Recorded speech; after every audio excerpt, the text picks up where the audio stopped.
it's Mo, back in Matthew's Friends Keto Kitchen. I'm not cooking today.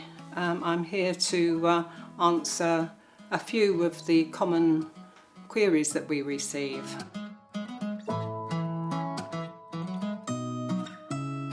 Sweeteners.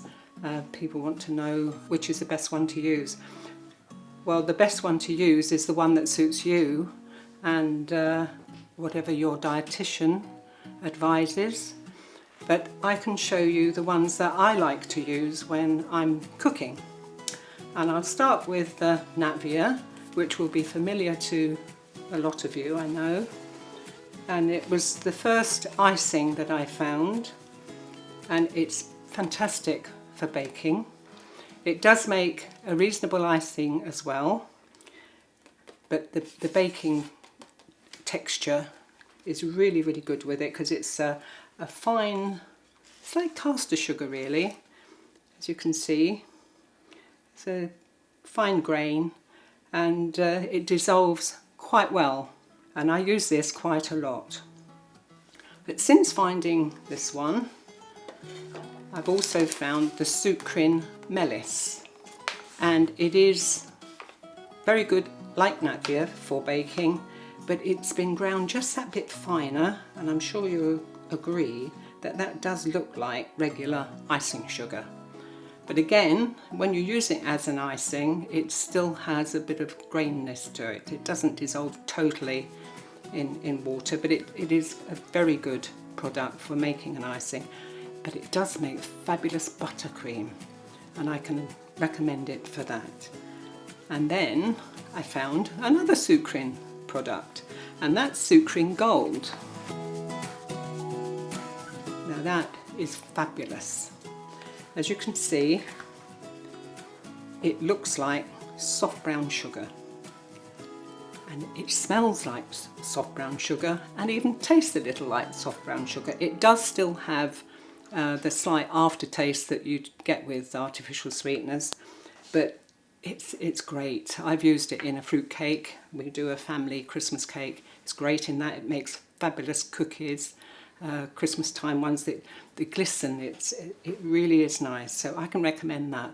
But of course, this is my recommendation on what I can use for my recipes, but you will always have to find out what suits you best and what your dietitian will tell you can use.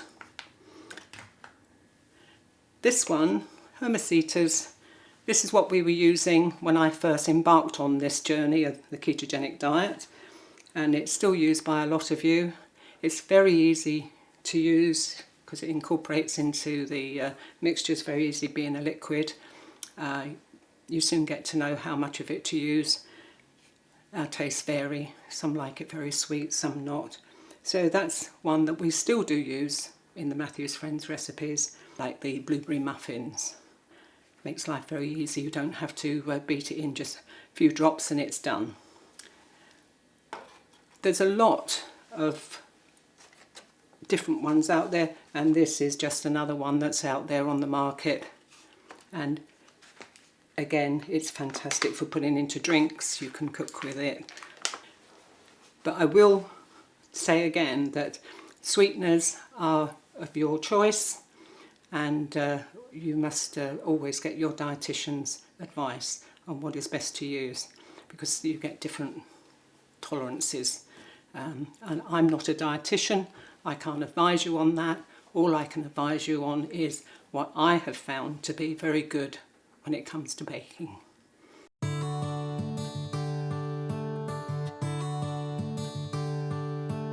Another common question is which is the best substitute for flour. And this is ground almonds. Now, I found that supermarkets do vary. Some of them are coarser than others, some have brown bits in, and you name it. But this is Holland & Barrett's Flurry, which is just a very fine ground almond.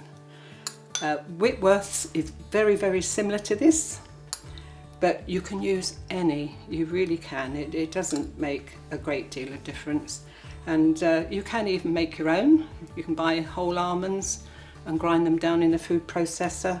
Or if you find that you've purchased a bag of ground almonds and they're not quite as fine as you would like them, you can just whiz those again. Just a coffee grinder is great. So ground almonds, really, really useful in baking. Coconut. This one is coconut flour, and it's made by Tiana. I'll show you the packet because it's quite distinctive. I don't know another one that's like it, although I'm sure they are out there. I like this.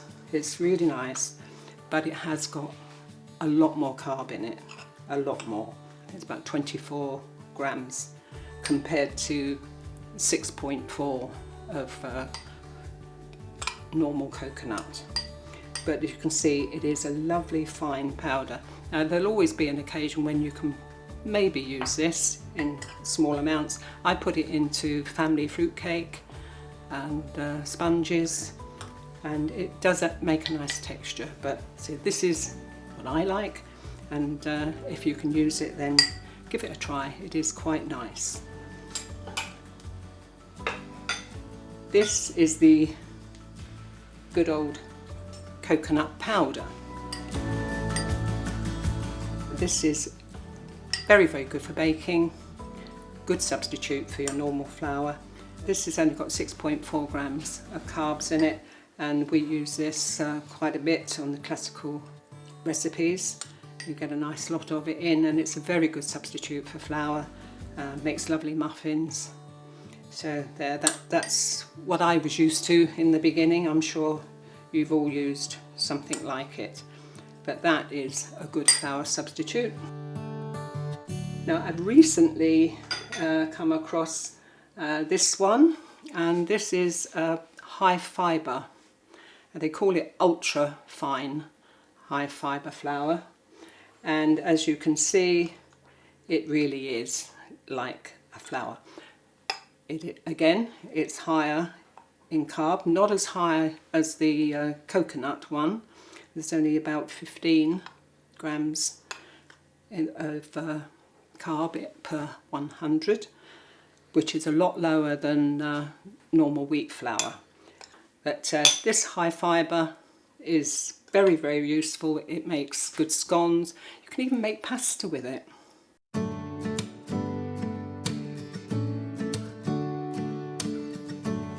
Other questions are about Psyllium Husk, and that is mainly colour. It's a very useful product because it's a free one. It helps to replace gluten in our baking and keeps things held together really nicely. It thickens gravies. But the difference is that is psyllium powder, and that is Psyllium Husk.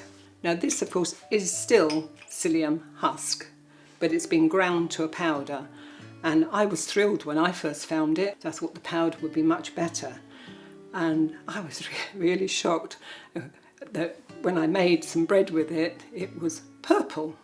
And I've had all colours from a yucky brown to a purple. And in fact, I even made some cakes for Purple Day with them. But you can't rely on it being a nice purple. Sometimes it does go a yucky brown.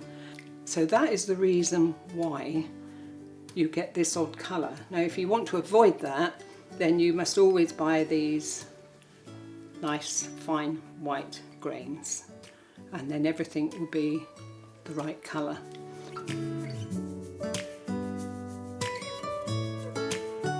And now, this might sound strange, but we did actually have one or two queries about egg, and they were worried that when they only use a little bit of egg, say the recipe says 10 grams of egg, they wanted to know if they were getting enough of each of the yolk and the white in that 10 grams.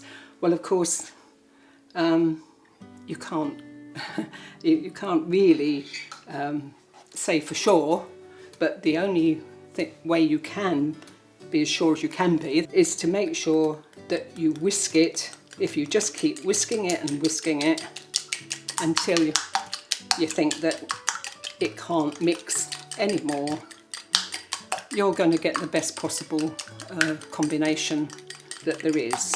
You can see that is creamy.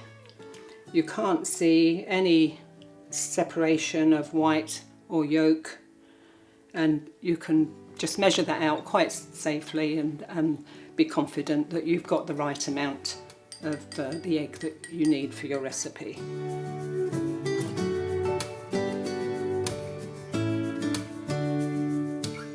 Well, that's it for today.